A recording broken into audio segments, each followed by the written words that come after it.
So Mark, I'm going to put you on full screen here as a speaker. There we are, so we can all see you.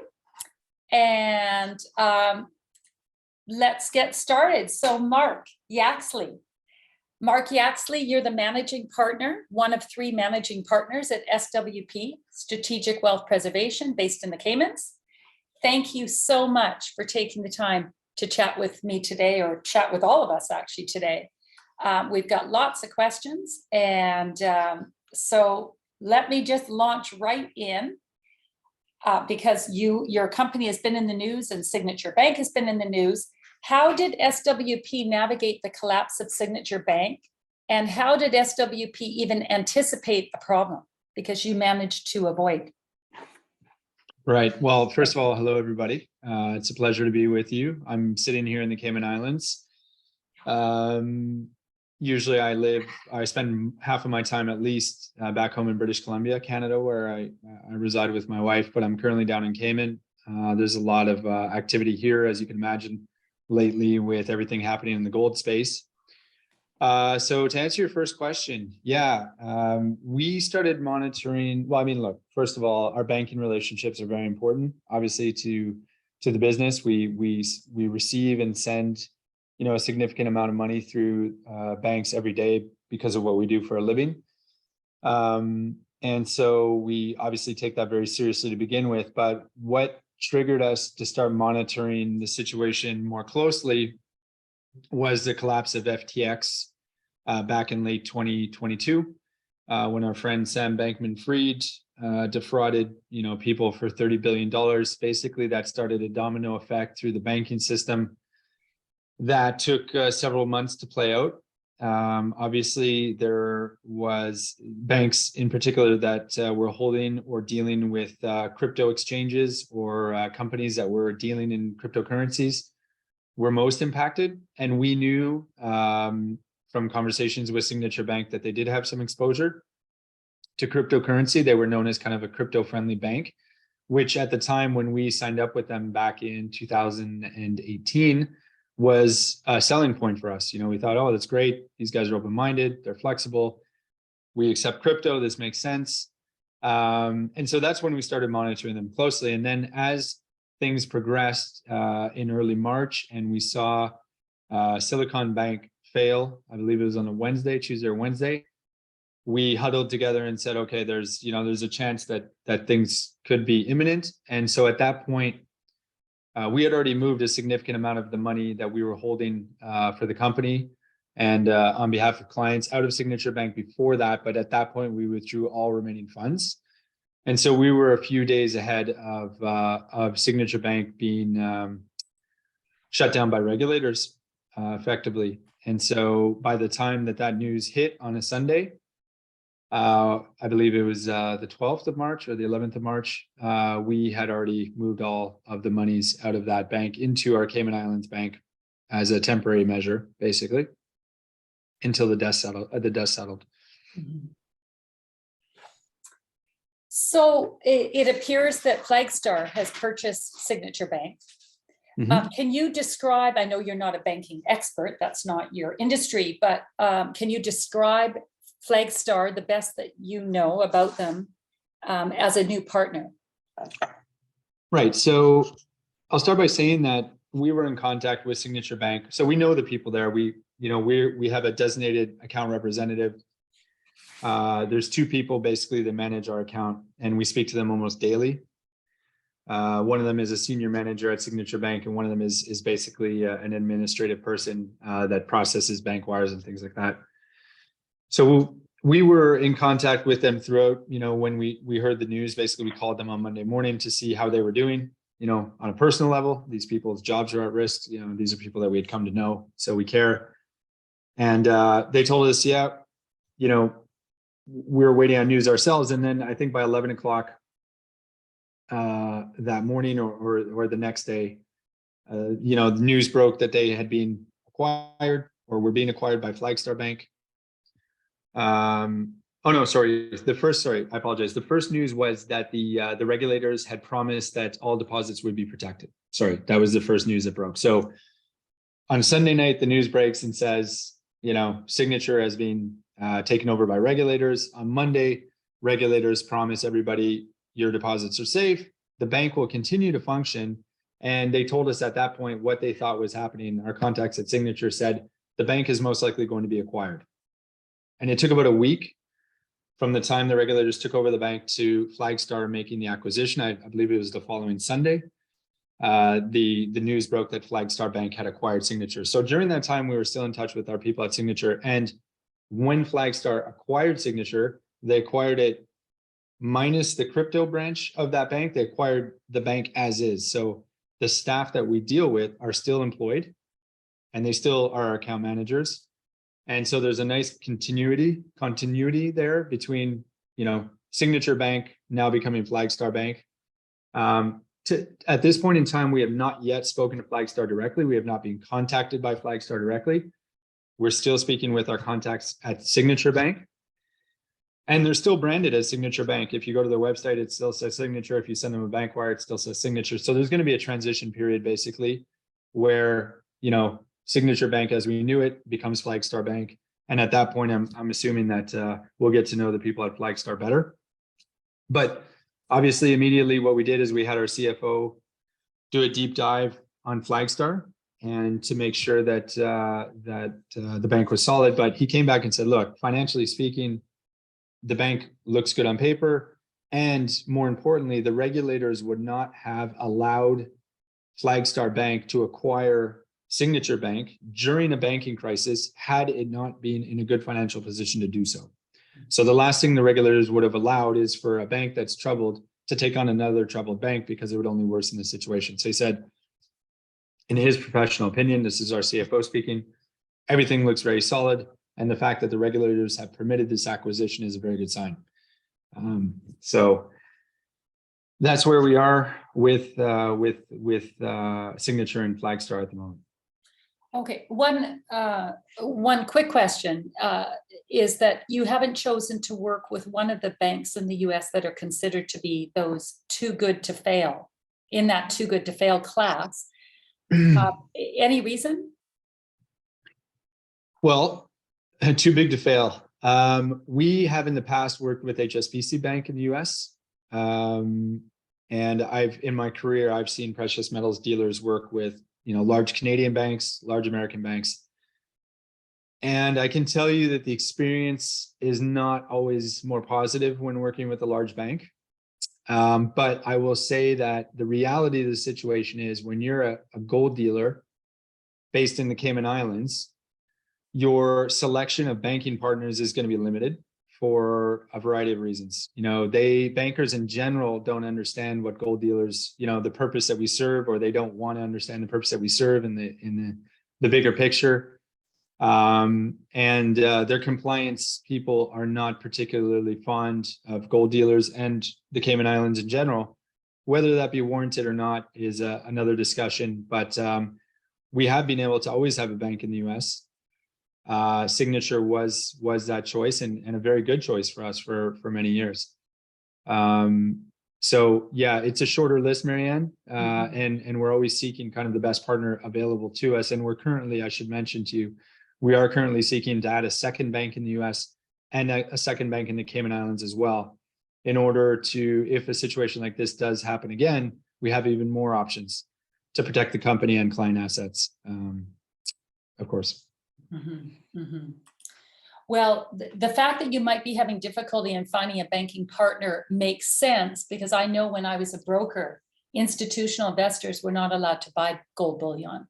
It was considered a vote against the Federal Reserve and against, the printing money.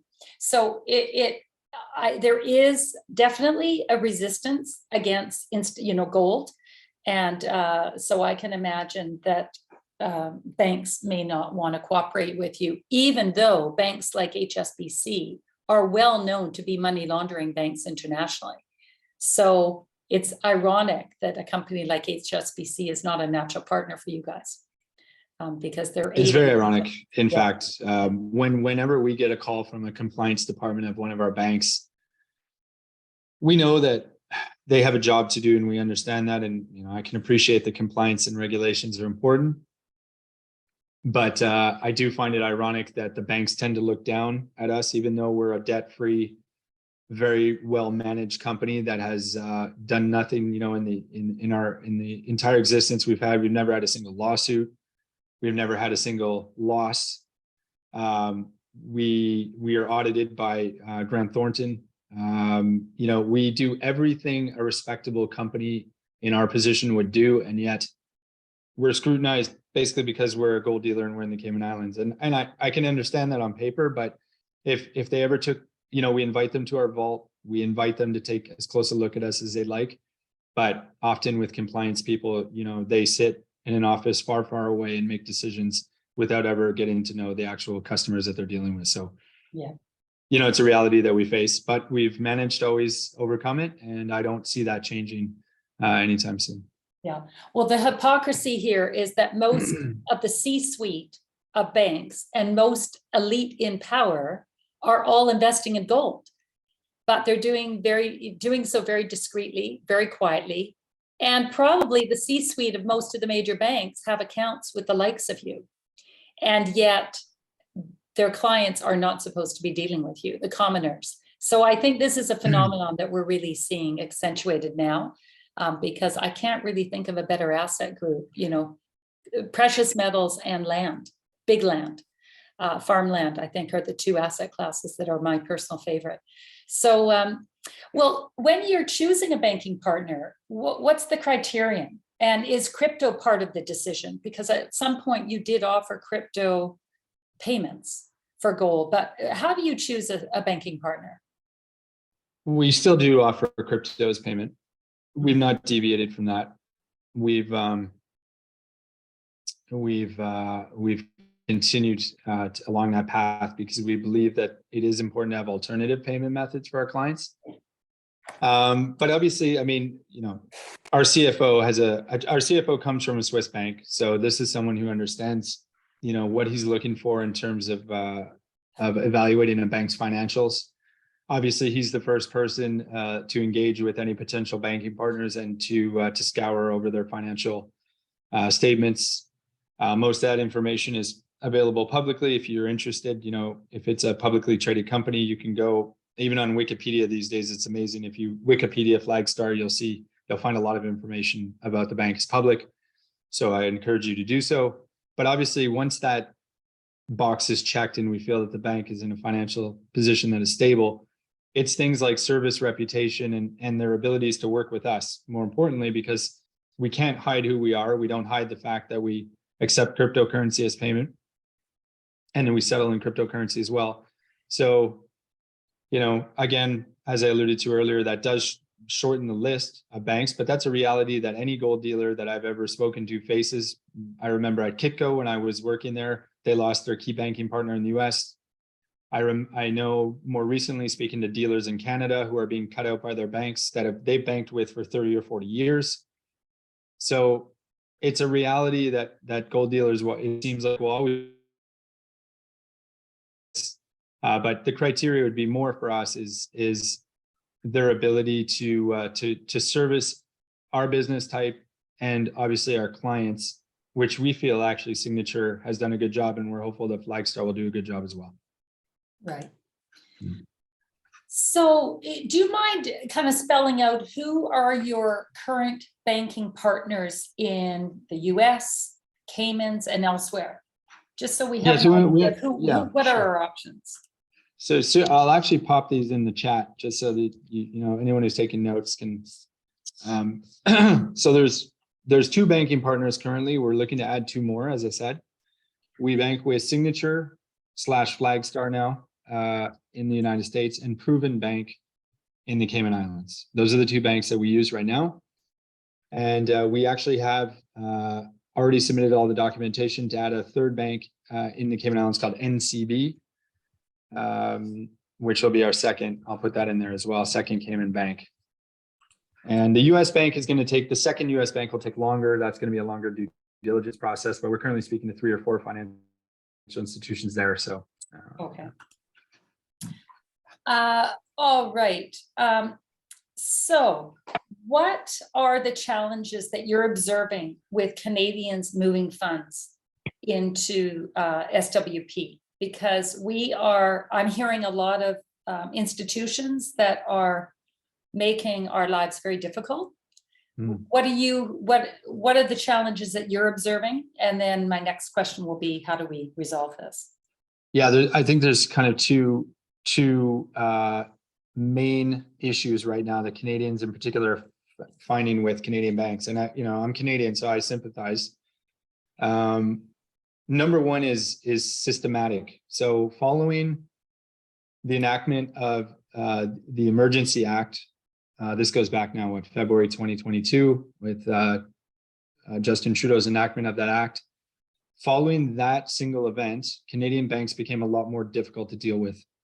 And my theory is, and I've heard this from banking sources in Canada, that there was a small run on the banks following those actions by the Canadian government. Actually, there was a lot of Canadians that moved money out of Canada following that act. And that afterwards, what happened is Canadian banks started to really hold their clients' money a lot more tightly. So what happens is when you go to the bank to pay SWP, they're not looking to help you so much as they're looking to find ways for you not to send that money out of the bank. And so they're questioning, I've heard all ridiculous things, first of all, most people come with an invoice and the bank wire instructions, which it is well within your right to send your money wherever you like, first of all. But if you have an invoice for a legitimate purchase from a legitimate company into an asset, that is gold, there should be nobody questioning you on what you're doing, first of all. That's from the outset. But what's happening is that they're questioning the clients. They're trying to throw mud at SWP for some reason, saying, oh, they're an illegitimate company. They're in the Cayman Islands. How this is fraud. And it couldn't be further from the truth. We've been in business since 2014. We serviced thousands of clients all over the world. We hold almost $1 billion worth of precious metals in physical form inside of vaults. I mean, we're very good at what we do. And yet these banks have the nerve to say that we're doing something wrong and that their clients are doing something wrong, which is really sad. So that's part of it, is more of a systemic issue with Canadian banks right now, that they're really trying to scare their clients into not doing something because they want to hold your money. And what I say to the client is, do you want to keep your money in a place like that? If that's how banks are going to act, why would you ever want to keep your money with that bank? The second part of it is, I hate to say, it's just incompetence on behalf of the bank staff. Sometimes you go to the bank and the person isn't very well trained and you say, I'd like to send a bank wire. Now, 20, 30 years ago, sending bank wires was very, very common. Everybody used bank wires to transfer money. That's how it was done. These days, less common to send bank wires, even though it's only to the United States. And sometimes the person just doesn't know how to do it, or they're just kind of incompetent. And so it becomes an issue and a little bit frustrating for the person, but generally that escalates to a manager who's able to put the bank wire through. But truth be told, none of this should be happening. Sending a bank wire from a Canadian bank to a US bank is very, very simple. It happens hundreds of thousands of times a day. I mean, money gets wired all over the world all the time in much larger amounts than what our clients are sending us. And it just seems that the banks, once again, are making this more difficult than they should be, to be honest. So how can people best navigate this institutional resistance? There's some of our company, or some of my clients work with a company called Knightsbridge to do the conversion from Canadian dollars to US dollars, and even have asked them to wire the money directly to you. And because their bank is resisting, but Knightsbridge is also saying no. So how are we to navigate this? Because this is the biggest obstacle that Canadians have right now, is getting money into your account. I mean, I can't speak on behalf of Knightsbridge, and it's unfortunate that that's a business decision that they've made, probably based on some sort of, they'd probably point the finger at their compliance department. But at the end of the day, again, the question is, why are you using a company that's not allowing you to freely send your money where you'd like? Now, your alternative is probably to take the money into your bank account and then out of your bank account to Signature Bank, if Knightsbridge is refusing to do this. But I can't speak on their behalf and tell you why they're doing it. I can't, there's no justification ultimately, but what we say to our clients is, first of all, go into the situation with control. Don't allow the bank to control you. You are the customer. It is your money. You pay tax on this money, presumably. You have to go into the bank with the mindset of, this is going to happen. I have the right for this to happen because it's my money and I'm telling you where it's going. It's not, let's not have a debate about that. This is going to happen. So how are you going to facilitate this happening for me? So I'd say entering the conversation with that frame of mind is important, because some people get very nervous and they get talked out of things. They second guess things. But what we tell our clients is, you have nothing to second guess. You wouldn't be buying gold if you didn't believe in it. And you wouldn't be buying it from us if Marianne or someone else hadn't done the homework, or you haven't done your own homework in order to be certain that the company that you're dealing with is legitimate and you're going to be able to purchase what you're looking to purchase. The second thing is to remind the bank, and Marianne, you touched on this earlier. And I'm seeing some people in the chat say they haven't had issues, and for others, they have had issues. So I know it depends on the financial institution, and it can depend on your branch, actually. But gold is a very legitimate investment. So if there's any question of what you're purchasing, they'll look at the invoice and it gives a breakdown of exactly what you're buying. If the bank has a problem with what products you're buying, again, legally, is that a reason for them not to release your funds because they don't agree with your investment choice? And the only reason they don't agree is because they've been taught not to agree with it.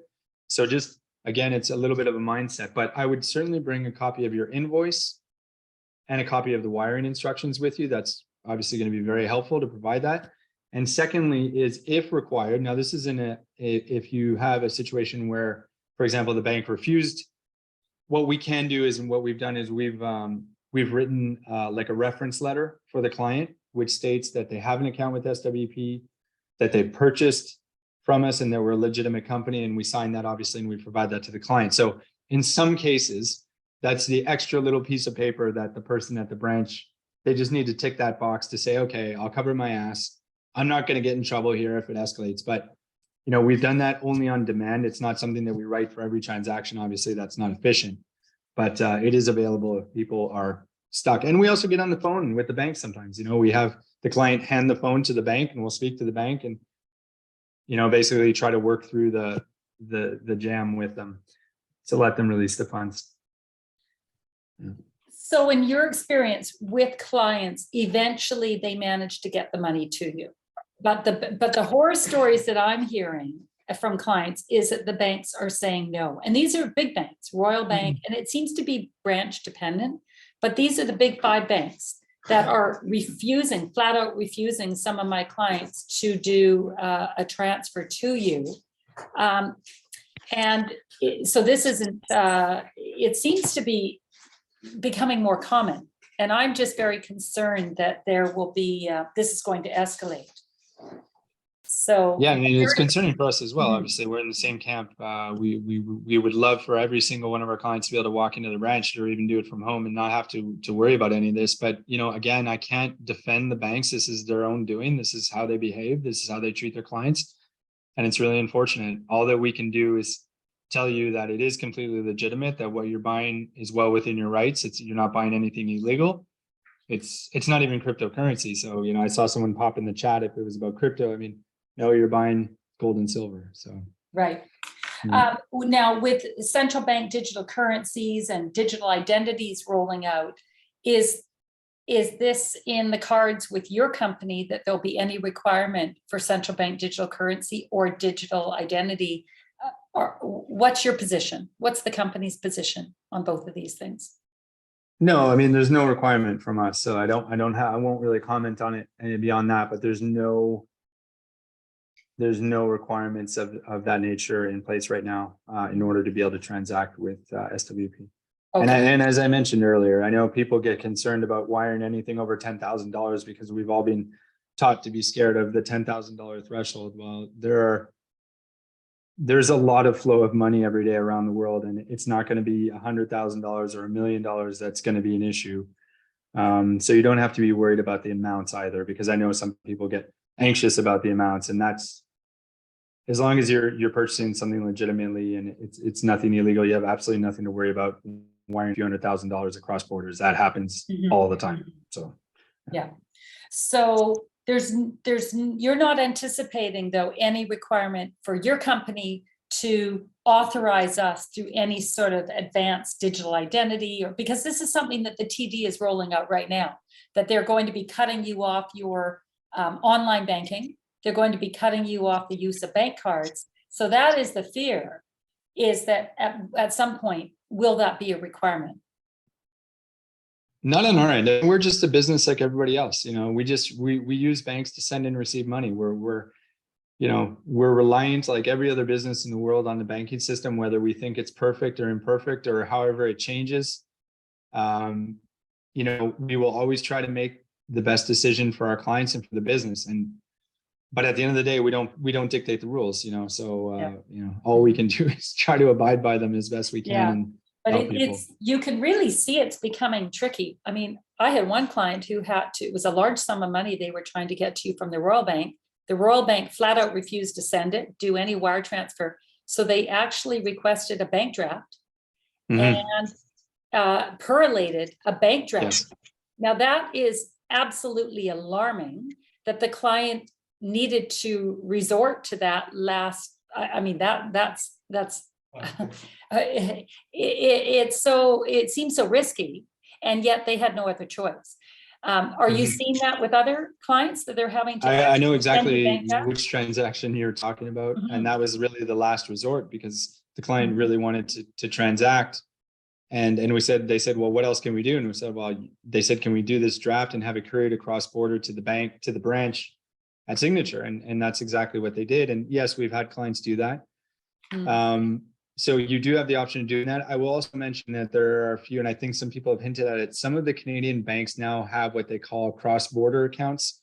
I know RBC just made a major push on this because I received the marketing email myself saying like you can open this cross-border US account, which basically is a US bank account that is managed by a Canadian bank, but effectively it's as if you had US dollars in the United States already. So wiring money from a US account to a US bank is one way of simplifying things. And it seems all the Canadian banks are doing these cross-border accounts now. So that might be something that could help people out. Is that the same as domicile accounts? People having US domicile accounts?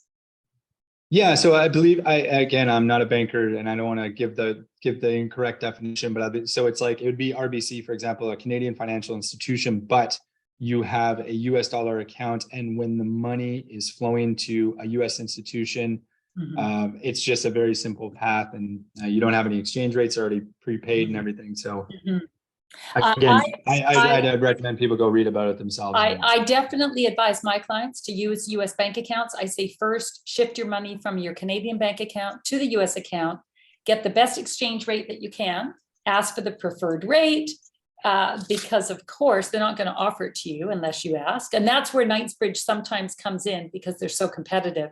You quote their rate in your negotiating and ask them to honor it. If they won't meet that, well, then maybe take the business to Knightsbridge. But anyways, once the money gets into the US bank account, your US bank account, then you're sailing, because to do a wire transfer from one US bank to another is quite straightforward.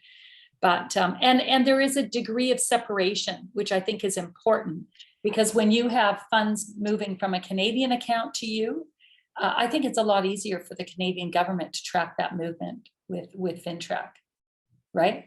Possibly. I don't know. I'm not an expert on what's being tracked or not. No, I can only speculate like everyone else. You can only speculate that they are tracking. They say anything in excess of 10,000, but I wouldn't be surprised if the threshold were even lower. Someone has asked about WISE. I'm not familiar with the WISE, but do you have any experience with WISE? Is that an institution that you like or trust?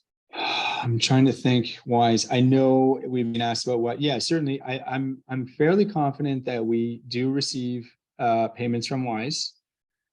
I would say, so if you are using WISE, I would just say maybe you want to do a test. You can always do that, right? You can always send us, $50, $100, make sure it arrives.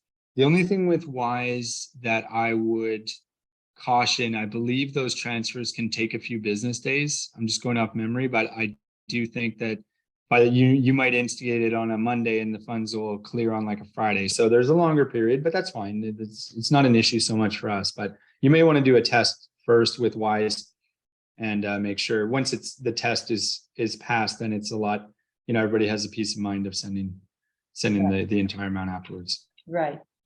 Okay, I get asked this a lot, and I'm just going to throw this out. What if I can't travel? I'm prohibited from traveling, or all communications go down, or there's some sort of cyber attack. How can I access my precious metals or get the funds in any form? Yeah. Well, so I read the question and I've heard it before, trust me, in my career. But if you couldn't travel and you couldn't communicate at all, then there's not much you can do about anything in your life. But so what would happen is the metals would sit safely in a vault until communications were reestablished or you're able to travel again. I think the closest scenario to that actually happening was COVID. People were not able to travel. Items were not able to be shipped. In some cases, FedEx wasn't delivering. They were only delivering essential items in many countries for an extended period of time. I think that's the closest real life scenario that any of us have lived through. But the good news is that the metals are always safely in a vault. So worst case scenario, they're sitting behind a very, very large door and securely sitting on the shelf, not moving. And that's something to remember. But in terms of your ability to sell, if, for example, one means of communication is not available to you, say the internet, you can still pick up the phone and call us. You can always write us a letter. There are always ways to communicate with us if you had to, and if you were able to travel, you could come see us in person. And you can always buy and sell by whatever means of communication are available to you, assuming that at least one is available to you. There's no magic bullet. There's no, there is it without the internet. We're all at a loss to communicate, I guess, the way we are right now. But you can always pick up the phone or even write a letter. We have clients, believe it or not, that still write us letters and provide us instructions that way and send us information by letters. But yeah, if the entire world stops working, all that I can tell you is until it gets back online, your gold and silver are behind very safe doors being kept safe. That's all I can tell you. Another question I get from clients is they say, well, what if governments want to confiscate your gold, which has happened historically? So say the Canadian government really goes rogue and is trying to confiscate your precious metals, but they're not held within Canada. Could you ever foresee that there could be an issue? It'd be extremely difficult for the Canadian government, or any government for that matter, to confiscate assets that are stored in another country, because they would be breaking some pretty serious international laws. I mean, this is what protects, people from, or countries from being raped and pillaged effectively by larger countries. So the Cayman Islands now we'll use Cayman. We offer storage in other places, but Cayman is an example. Cayman is a British overseas protectorate. So if Canada said, oh, we're going to kick down the doors in Cayman, we're going to send a group of people down there to steal assets that belong to Canadians in Cayman, they'd be in breach of international law and basically at confronting England in that case. But how this really works in reality, how countries do this, is that they collaborate on like a court order. So there's a court in Cayman, the Grand Court, which is like our Supreme Court, which is the only body in the Cayman Islands that can issue an order for assets to be seized, or more commonly for information to be shared. So generally what happens is when someone does something that commits a crime in the United States, for example, the US courts will apply to the Grand Court in Cayman for a request for information. The Grand Court would then have a subpoena sent to the business or the bank, in a lot of cases, to provide information about that account. So they're not seizing the asset necessarily. They're asking for information about the bank account, about the account holder. What do they have at the bank? What are they holding in the vault? It's happened once in the 9 years that we're operational, only one request. And it turns out that the person that they were asking about was actually a pedophile. he had passed our initial due diligence, but later had committed a crime. And unfortunately, we didn't learn of it until we received the subpoena, and we scrubbed them again. And that's when we realized what this person had done. But it's not a common occurrence. And like I said, kicking down doors in foreign countries is not something that you see unless there's a war. That's when that type of theft is going to occur. And Cayman has no history of war. It's a neutral country.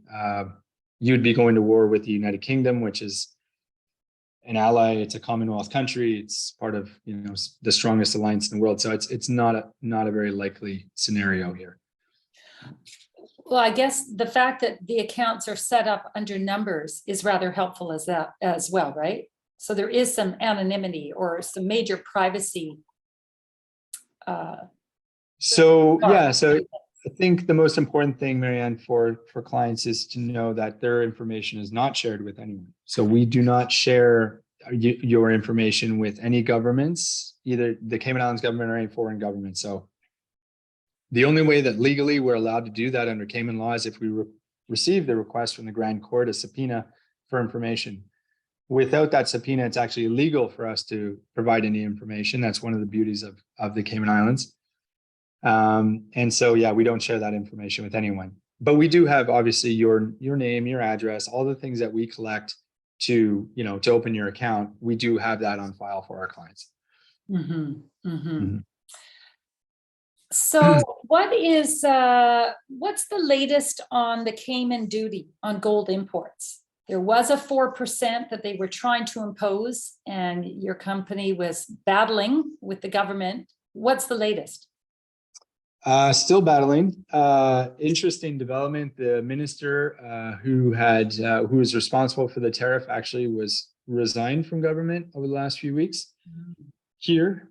So that is good news, I would say overall. It doesn't mean that the tariff will be reversed. It's obviously being taken over by another minister, but we are fighting them on two fronts. One is a judicial review. So it's a means by which you can question a legal decision made by the government. And we've hired 2 attorneys here in Cayman who are very experienced working with government to lead the judicial review. And basically our angle is that they're taxing money, which is illegal under United Kingdom law. So we're going to make an argument that the laws of their parent country, the United Kingdom, are being broken by their decision. And that's not to say that all gold products will be free of tariff, but certainly gold coins that have a monetary value, a face value. That's really the angle. That's one angle that we're pursuing. And the other angle that we're pursuing, I can't disclose to the public yet, but it should allow us to begin importing gold tariff-free sometime this fall. There is a type of company that you can set up in the Cayman Islands that allows you to import into the country without tariff, which we are in the process of setting up and exploring as well. So trust me when I say we are not giving up. And in the meantime, if you do have interest in buying gold in Cayman, there is some gold available. We do buy back gold from clients inside the vault, and we can then resell it without the tariff. And we've been filling as many orders as we can that way, but lots of silver for any silver investors in Cayman. And we've been selling a lot of gold in in Singapore and Zurich and Texas and Calgary lately for other clients. Yeah. So in this situation, if you have exhausted your supply of duty-free gold available in the Caymans, could one buy gold in your, say, Texas location and then have it shifted over to their vault in the Caymans? So you make the purchase outside. So the tariff is the products are subject to tariff when they arrive in Cayman. So even if you bought it in Texas and had it delivered, you'd still be subject to the tariff. It's at customs and duties. That's when it occurs. So what a lot of our clients have been doing, if they're really keen on storing gold in the Cayman Islands and they know that eventually this tariff will, likely be changed, they've been buying gold and storing it in Texas or Toronto. And they can always move the gold later at a later date. For those people who are not that patient and are seeking an offshore jurisdiction now, we've been selling a lot of gold in Zurich and Singapore, which are two very good jurisdictions as well. Places that we offer storage and that we sell a lot of. So those are options for people that are looking for alternatives. And of course, Calgary and Toronto, if you want to keep it closer to home in Canada. So where are your wealthiest clients vaulting their precious metals? Yeah, Cayman, I mean, even with the tariff, obviously, we have a lot of wealthy clients in Cayman that we're lucky enough, I guess you could say, to get it here before the government imposed a tariff. But the other hotspots, and I mentioned, are Zurich, Singapore, Texas, for Americans that want to keep it in the US, and Calgary would be in Canada. We've seen good pickup thanks to you and thanks to some of the people on this call, I believe, started using our Calgary vault. And that's been good for Western Canadians as well. Mm-hmm. Mm-hmm. So if I'm looking at vaults around the world, Switzerland, I think Zurich has the same reputation as the Caymans in terms of privacy, etc. But you obviously like the Caymans. That's where the mother vault is for your company. It's the vault that you actually own, whereas you contract out the vaulting with other companies and other jurisdictions, right? Correct. Yeah. So in your mind, with the instability around the world right now, do you think that there are some jurisdictions to vault that are more secure than others? Well, security is part of it. Yeah, certainly. I mean, I think that there's a network of vaults that exist in the world, and generally those places where those vaults exist are there for one of two reasons. Either it's a major financial hub like New York or London, where different assets are traded on a regular basis, and therefore there's a vault needed to house those assets, whether it be gold or paper, products. Now, a lot of this is obviously done digitally, but that's the reason why those vaults were originally in those places, to back, for example, the COMEX or the London Bullion Market Association's holdings, or it's a strategic location like Cayman, Zurich, Singapore. Those are more, well, Singapore is a little bit of both, but those are strategic locations based on security, based on the history of the country, based on the laws and so on. So I think if you look at our network, we're pretty much in tune with the strategic locations. We don't offer New York, we don't offer London, we don't offer Frankfurt, because our company is not a bank. We're not trying to tie into the financial community. We're really trying to offer strategic locations. So I think we do a good job of covering those bases. We haven't announced any new locations. We're always open to ideas, but there has to be significant demand. People have asked us about Uruguay, for example, and it's an interesting place for a lot of reasons, but there's not enough liquidity and demand to really make that work. And then you have corruption in Latin America, and you have all kinds of issues you have to deal with to get gold and silver there in and out. So I think we do a good job. The only announcement really, Marianne, I know you had asked about new locations, is that we discontinued Liechtenstein recently for some of the reasons we spoke about. They were asking for too much private information about our clients. For example, pay stubs of our clients, which we said is absolutely ridiculous. There's no way we're going to ask our clients to provide pay stubs as proof of their employment. So we've decided to discontinue that location and won't be offering anymore. So what about Panama? There was a little bit of talk that you might launch into or establish a partner in Panama. What's the latest on that? Yeah, I said, I think on the last call, I know the gentleman who runs the vault. I'm very aware of the vault in Panama. We've known them, that group of people, for about a decade. The issue that I have with Panama is from a cost perspective and from an insurance perspective, there's a disadvantage to that country because the people that write the insurance certificates at Lloyd's of London view Panama as a second world country. Whether it be true or not, it's not my place to debate that, but they see it as a second world country. Therefore, they write the insurance premiums accordingly. It's more expensive for us to do business there with that partner vault.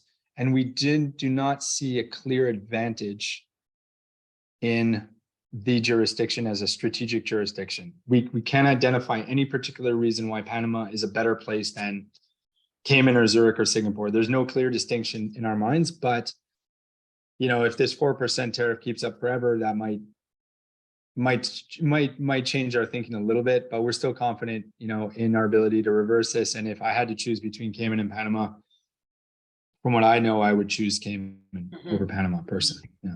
I agree. Absolutely. One question I get a lot is the gap between prices.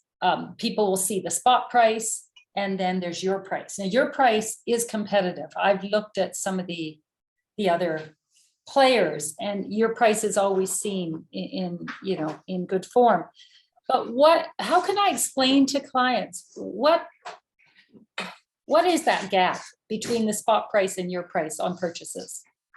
Yeah, it's known as a premium. It is where everyone in the supply chain from the mint to the retailer who is selling you the products is making their living. So for example, if the difference between the spot price of silver and the cost to buy a silver maple leaf today, let's just say it's $5 US.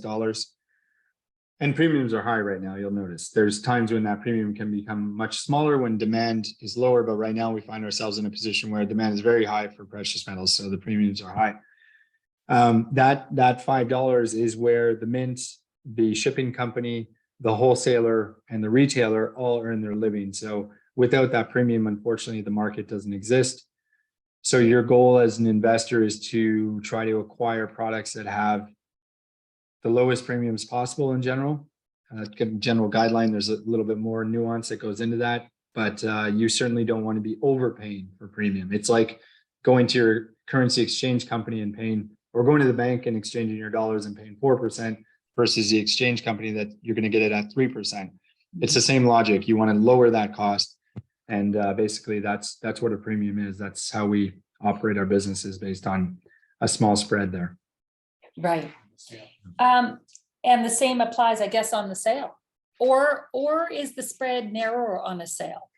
Generally narrower on the sale, for a few reasons, but generally it is narrower. And I tell people when they say, what can I expect to get when I sell? I always say my canned answer is you can expect to get plus or minus 1% above or below spot, depending on the product that you own and depending on the market conditions.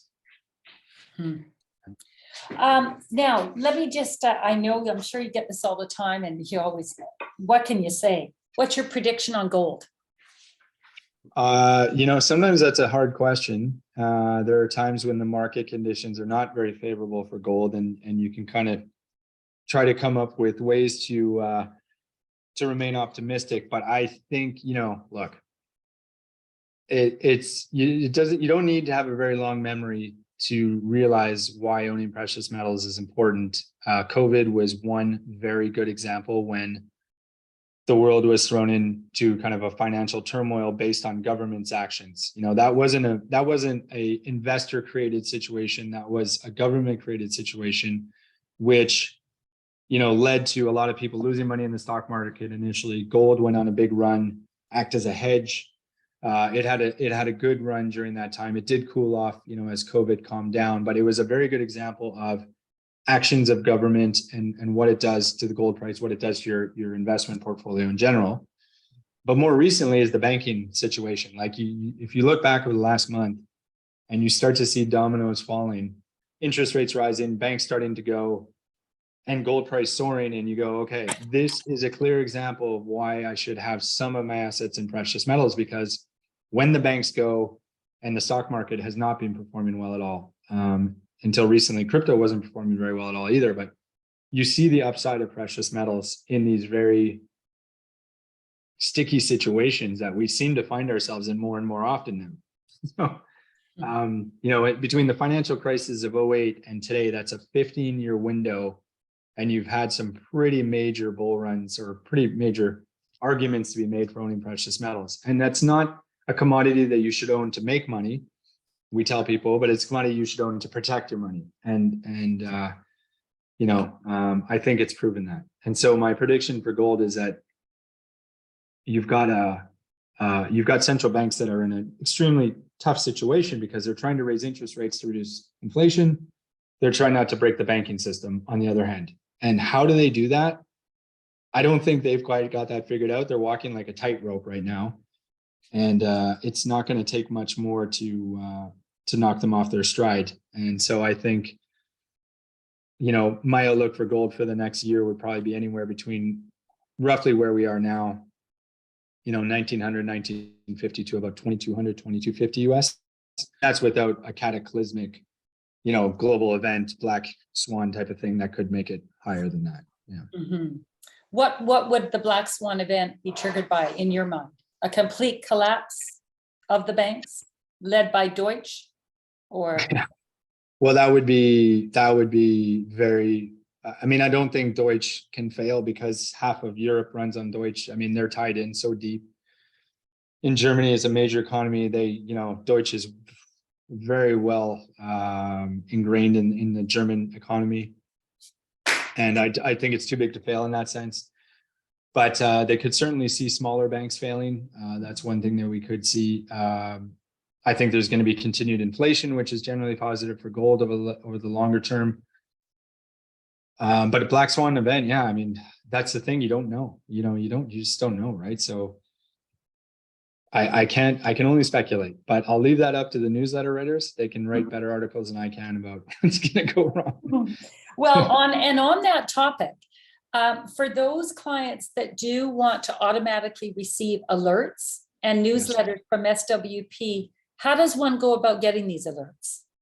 Yes. It's funny. I remember a time when you could just go on our website and sign up for a newsletter. And I actually realized before the call, when you asked that question, that that's not there anymore. And I was like, why is that not there anymore? So I asked my IT guy, but you can, simple thing. If you want to get our newsletters, when you open your account, you can ask for it on your application. If you already have an account, just email info@swpcayman.com and ask, just say, please put me on the newsletter and we'll get you added to it. Okay. Because I think at times like this, I really feel as those alerts, the more you can send out, the better. I would much rather hear from you that Signature Bank went under and you had extracted yourself from dealings with them, the day of or the day before. So I don't panic and read it in the paper. So I think that correspondence proactively with us is fantastic. So I would encourage you to write as many alerts as you see fit, because there's no better place to get your news than from the source. Agreed. I appreciate that. And well, you do have to sign up in order for us to be allowed legally to send you things. Mm-hmm. So we can't just email you because you're a client. You have to allow us the right to send it to you. But we will be publishing our quarterly newsletter actually within a week or two.